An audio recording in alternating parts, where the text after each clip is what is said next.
bamanisa ku dduuka lyange Makati Masa ne mugambudde mu kkooti nga tebataddeko musango n'ogumu bantadde eggulo ne bangamba omulamuzi n'agamba nkutadde toyina musango gyonna gye bakuteekako tegiriiyo bankwatira bwereere ne bantulugunya President Museveni nsaba abantu bano wajja maaso go nga bali nange bakwetondere tishaati eno njagala baddemu bagigule bupya ate njagala kawumbi mu tishaati ya muzeeyi njagala kawumbi mu tishaati ya muzeeyi gye mwayise njagala muvayo mwetondere President wa ggwanga njagala muvayo mwetondere security nsaba muvayo mwabakesi mwetondere State House mwabakesi nsaba muvayo mwetondere Ssedwaayi nsaba muvayo mwetondere Iso ebintu bino byemukola bannayuganda babikowadda tetulina kusosola abantu wano mu ggwanga President bw'avaayo nawe munaku ekintu mukkirizaamu muleke tuli mu kusaba capital President ajja Busega atuwe capital ate kati mwe muvaayo aba enforcement abagoba abantu kukuba abatembeeyi mulemeddwa okukwata eno maziga meereere mpawo atalikaaba oyo gwolaba wa NRM era ayambadde ne t-shirt ya NRM era olaba ayambadde ne t-shirt ya President Museveni naye ndowooza olaba enduulu gyakuba olaba enjogera gyayogera ngeri gye bamutulugunyaamu kakati eno ye Uganda eno ye Uganda alajjanidde President Museveni naye anaawulira okulajjana kwe bwewo wetuli si birungi ateri ayagaliza munne okuba nga ayisibwa obubi teri ayagaliza munne okuba nga oba oliawo atulugunyizibwa naye kuba nti munnange buli omu alina choice ye okusalawo kyekyawagira ndowooza tulina okwebuulirira okusinga okuvumaŋŋana okusinga okweyogerera ebisongovu teri atuukiridde ndowooza tetulina okukola kwebuulirira n'osomesa munno n'omulaga nti munnange kino singa tukolawo kyekyandiba ekituufu ne tudda ku mulamwa oba oliawo ne twegatta mu ngeri emu oba endala ne tusobola okuggyako nakyemalira nga tuvuddeko eyo munnange oyo maama gwolaba mu kifaananyi awo maama wa munnamawulire omu waniino mu ggwanga Uganda omwami oyo yakola ku Spark bambi kibi nnyo afiiriddwa maama we kitalo nnyo era kitalo ddala katusabye Mukama Katonda agumye ab'enganda n'emikwano omwami oyo amanyiddwa nga Kim yes akolawo ku Spark naye nga mawulire si malungi yadde n'akamu tusabe Mukama Katonda agumye ab'enganda n'emikwano era ne famire ye tusaba nti Mukama Katonda abakulembere mu kaseera akakazibu ke bayitamu n'omugenzi tusaba nti Mukama Katonda amuwe ekiwumula ekirungi ate olunaku olwaleero munnange tulina kimanyi nti babadde batambuza ekkubo ly'omusalaba era nga mu bitundu eby'eggwanga eby'enjawulo abantu beetabye mu kusaba kuno tulabye abasirikale beetanidde nnyo okusaba kuno era tulabye abamu nga basitudde emisalaba bantu bangi nnyo abalina endowooza nti oba abasirikale oba ki naye nabo bantu era babeera ku mirimu gyabwe naye nga ndabyeko eyo mu bitundu bya Bunyoro beetanidde nnyo era tulabye mu bitundu eby'eggwanga by'enjawulo nja kutwalayo ko tulabe kitambudde kitya olunaku olwaleero.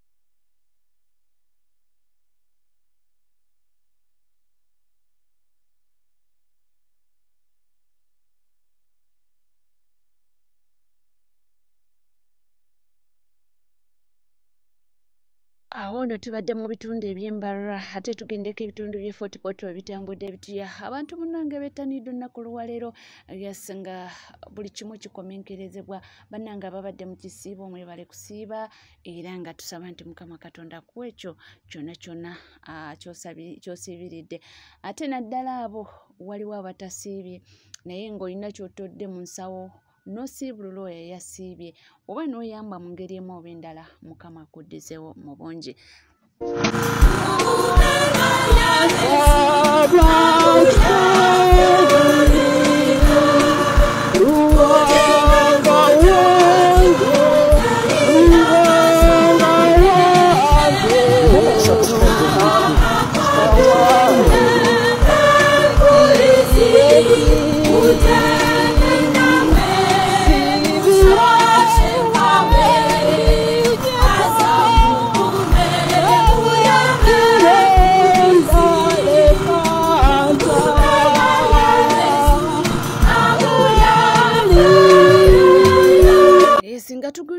Muleke munange waliwo olutalo Sematalo olugenda mu maaso.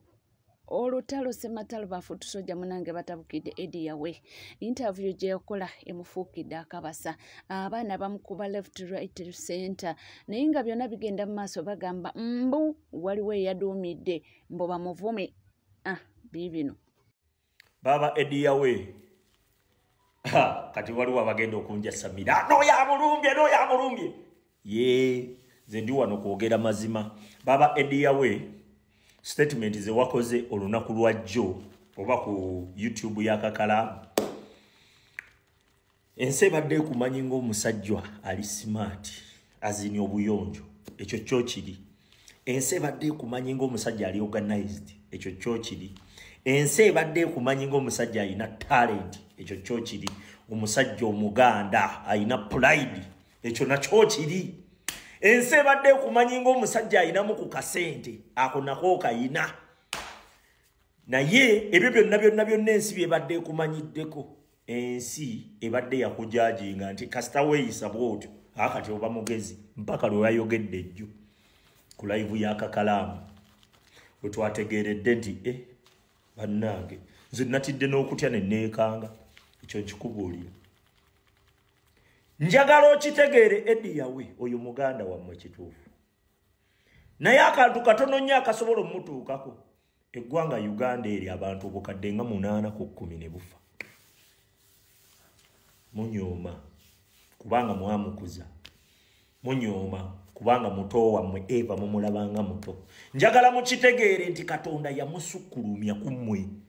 Ye famire yammwe y'amaanyi nga bw'ogambye ekyo kyo kituufu.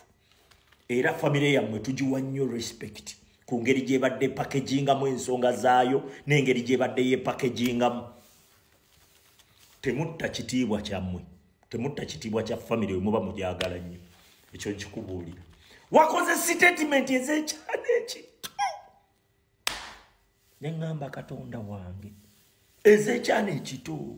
Walayi statement ze wakoze zabadde za kito. Naka nanyenyeza omutwe ne nga mwekitegeeza temumanyi Kyagulanyi. Temumumanyi. Ekyo nkibabuulira. Ne Yesu abantu abali ku kyalo gye yakulira tebasooka mumanya. Bamwogerangako ewalala eyo nga bagamba oli wakabyo nga abo ku kyalo kuno tebamumanyi bo tebasooka mumanya. Bamutegeera ate agenze. Slight mistake etuuka ku musajja oyo miliyoni nga 10 e Uganda zisobola okufa. Ekyo kitegeere. Gwe n'ofa gw'oba obuzibu ne bukutuukako abantu bakaaba byagenze naye agenze. Kyagulanyi n'afuna bufunyi kantu katono nnyo bwekati. Otuuka ogamba nti politics y'abamanyisizza abantu. Olimba, Yawe naawe olimba. Olimba nnyo. Ku musaayi oguyiika ewaka. Ku musaayi oguyiika ewaka. Abantu abafa. Mutowo yajja ne idea. Fenna gye yatujjeyo idea. Ne tugamba katwegatte ku mugendo. Nga mutuufu. Kyogamba gwe tewakiraba, tonnakiraba. Obwakabi bwonna bwe muli nga Museveni yafuga Gasiya awedde emirimu. Ekyo nkikubuulira. Obwakabi bwonna bwe muli nga Museveni yafuga. Ekyo gyonna Gasiya awedde emirimu. Naye ate Museveni bw'atabaawo kyemuli kiyinza n'okutayimuzinga 10+. Ekyo nkikubuulira. Nga muli mu nsi eteredde. Ekyo kye kirooto muto wammwe kye yaloota. Mmwe kye mutalaba. Kubanga entegeera yammwe tebakkiriza laba waawo. Ate mukayanira kuba bagezi. Ate ffe tulina kalina. Kalina si magezi. Nedda. Abagezi gye bali bagezi. N'abazimbye kalina gye bali. Balwasa balina kalina bagezi. Muhozi gwe tunuulira Muhozi sente ze bayina. Tunuulira Natasha ba Museveni sente ze bayina. Mbukati magezi mangi ge bayina. Amagezi n'ebyoyina bibyo oyina. Muganda wange mutegeere Kyagulanyi kyali. Interview gye yakola ne Kakalamu ye Mfuukidde Akabasa era nno kankuwa akatambi ako kawulize yayogera bigambo kyebyo eviiriddeko abaana bamwefuulire. Ekitukoze obinyo politics. As a family. Tufunye abantu bafunye opportunity okutumanyira. As a family. Akowole wotambula ko nasanga muto wange making ayomba nga obuka sebo. Ngambi wontoyitawo agenda kulaba Kyagulanyi. Ngo tusiba naye.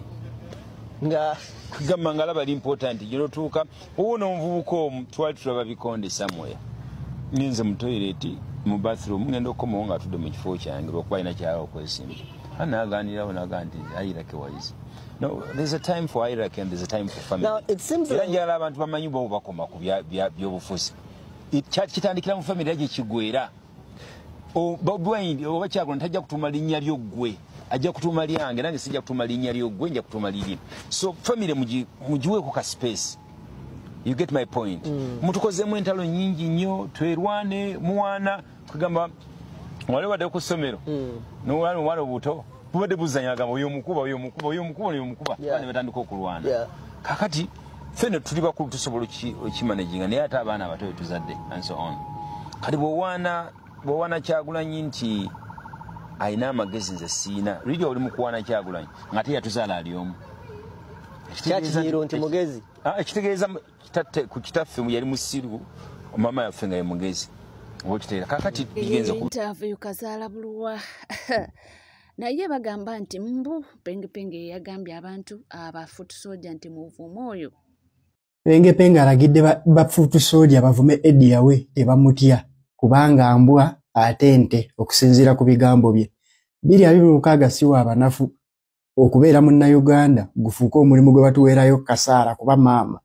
Twandibadde mu 2024 singa tetubadde n'abanene batambula mpola. Soka olire Penge.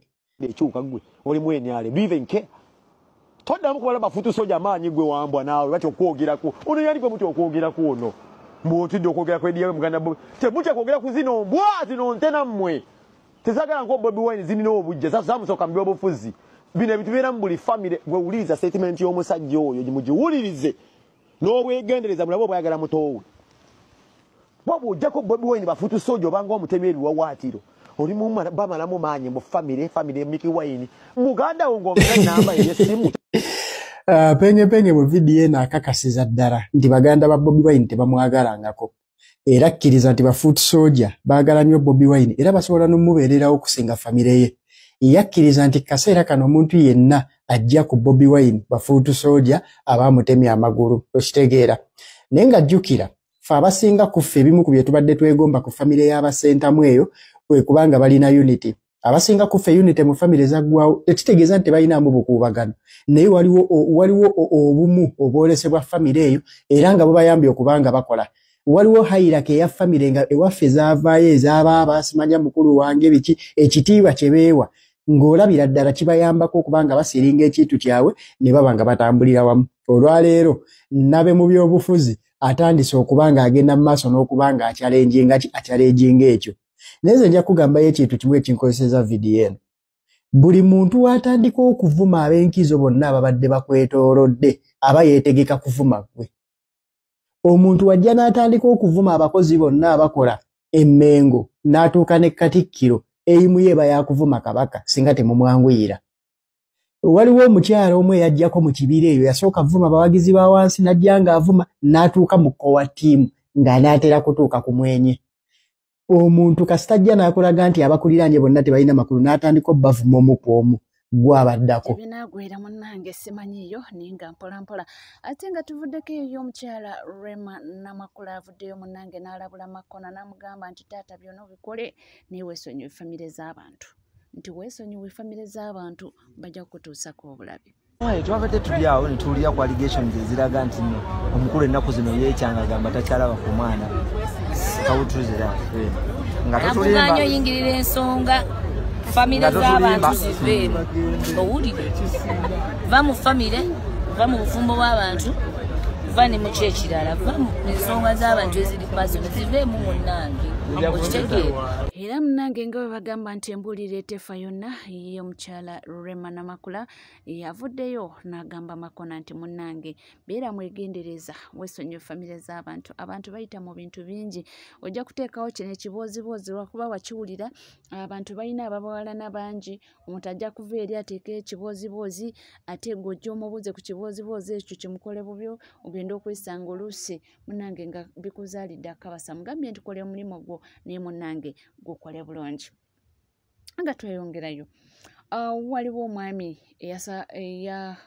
eyawuniikiriza eggwanga kankyogere bwe ntyo amanyiddwa nga iziti Nathan oba Jonathan Nalebo yagenze ku mukutu gwa Facebook n'alangirira nga bwe baawukanye ne mukyala we era ensonga ze yawadde n'agamba nti munnange mukyala wo nno babaze akabanga era n'abaana balina nonno yeeyita ne Apostle n'agamba nti ensonga lwaki asazeewo baawukane n'omukyala mbu omukyala abadde perfect nnyo gy'ali era nti munnange amusabirako afune omwami anaasobola kubanga mu butuufu ayaniriza ekyo omukyala kyali nti kubanga omukyala ali perfect. Wabula basajja mmwe mujooga, basajja mmwe mujooga, basajja mmwe mujooga. Agambye mbuli ensonga lwaki yasazeewo baawukane alaba nga ye omwami tasaana mukyala oyo, omukyala asaana omwami naye ali perfect.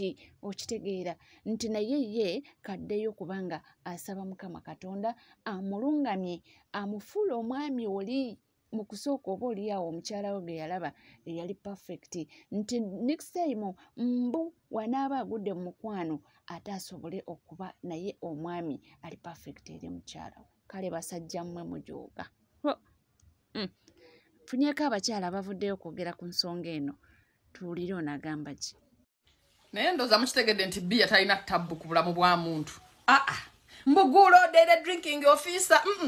Kakati mukyala wa Nalebo bbiya yamulemeseza obufumbo. Apostle Nalebo bbiya yabalemeseza obufumbo. Neba nange katate lessons pungeze zijjudde Mukama aziyimiridde wali wakati.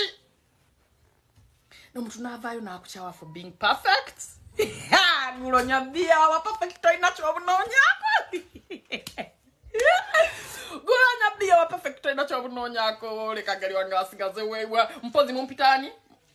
Ate akagambako kanyiiza. Akagambako kanyiiza. Gwe. Kali wangu leka yesigalize munnange lujuju. Kalate muntu onkyawako ntateeka mu bintu bya Mukama bamba mpulira obusungu. May God guide you. Guide me, chinga, you have dumped me. Onzadde mwabo na bana God guide me chi. Era ne singamba de mkazi wa Nalebo nandize neteka kwa kigambo. Ata omwagaliza nnyo Mukama amubeerere ng'oli mu kumudampinga n'abaana. Fucking shit. Nekeme. Omusajja yakoze posti yabadde mpanvu bwet. Era n'agamba nti abaana bajja kusigala na mama waabwe. Engeri mama gyali perfect nnyo, engeri mama gyali mama omulungi ajja kubakuza bulungi n'empisa. Wabula omusajja ono tugambye nti akigambye in good faith abadde akyogera ye yakola omanyi ebintu bino bizibu. Waliwo omwami okwogera nga akyogera in a sarcastic way. Kwegamba maybe ng'omukyala ye yamusobya naye ayagala okuteekawo embeera tayagala nti ensi egambye nti oba kino na kino. Ayagala aliko omukyala in good faith n'ateekawo ekibooziboozi oba oliya tetunawulira ku sayidi y'omukyala naye omwami posti yakoze posti mpavu actually yatrendinze nnyo. Nalabye no ku mikutu egya Kenya nga bamupostinze nga beebuuza Apostle eyavuddeyo okulangirira breakup actually ku Facebook. Asimanyi bagenze mu kooti kubanga tetusuubira nti oba Apostle baba bawedinga n'okuwedinga awo simanyi naye buli omu yeewunyiza Apostle ajja ku Facebook n'alangirira nga bwe baawukanye ne mukyala we mu butongole naye ensonga gye yawadde nti omukyala yali perfect nnyo ku ye. Kitegeera ekintu ekyo nti omukyala yali perfect nnyo ye n'alemererwa okubanga ate atreatinga omukyalo oyo mu ngeri eyo esaanidde. Tuli ku NCK TV kugamba kugambi nti munange obanga tuna subscribinga kekadde subscribinga, ringing that notification bell, sharing or liking ebisigadde nkomawo nabyo tova.